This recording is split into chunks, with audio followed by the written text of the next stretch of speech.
জনগণ যদি পুলিশকে সহায়তা করে এই সমাজ থেকে অপরাধ, মাদক, জুয়া, সন্ত্রাসী, ছিনতাইকারী নির্মূল করা কোনো ব্যাপার না। আপনাদের সবার আগে সহযোগিতা করতে হবে, পাশাপাশি আমরা তো আছি। তবে আমাদের সংখ্যাটা খুবই নগণ্য, কম।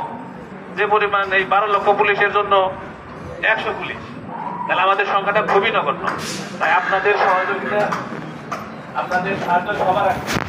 আমি এই অঞ্চলে সন্ধ্যার পরে থেকে তারাবির নামাজের সময়টা বিশেষ করে আমাদেরও নির্দেশনা আছে। যে সময় তারাবির নামাজ শুরু হয় এই 1-1.5 ঘন্টা ম্যাক্সিমাম ভদ্রলোক, নামাজি, ভালো লোকগুলা মসজিদে নামাজ পড়ে, আর খারাপ লোকগুলা এই সময়টা ইদানিং বেছে নিতে ছিনতাই চুরি এই সময়টাই বেশি হয়।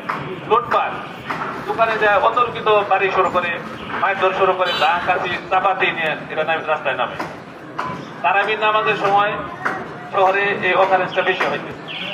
যে ভালো লোকগুলো সবাই নামাজে গেছে, খারাপ লোকগুলি বেশিরভাগই রাস্তায় থাকে, যে সুযোগটা তারা পয়সা নেয়। আপনাদের সহযোগিতা সবার আগে সেটা হলো আপনাদের পাড়ায় পাড়ায় মহল্লায় সংগঠিত হইতে হবে।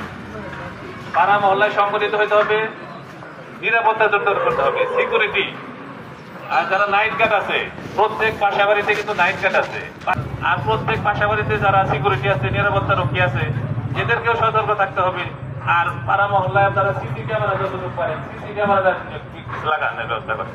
প্রত্যেক গলিতে, প্রত্যেক বাসার নিচে সিসি ক্যামেরা খুবই জরুরি। আমরা একটা অপরাধীকে চিহ্নিত করতে সিসি ক্যামেরাটা অগ্রণী ভূমিকা পালন করে। আমি আরেকজন এটা দেখে চিনতে পারে যে কে অপরাধটা করলো।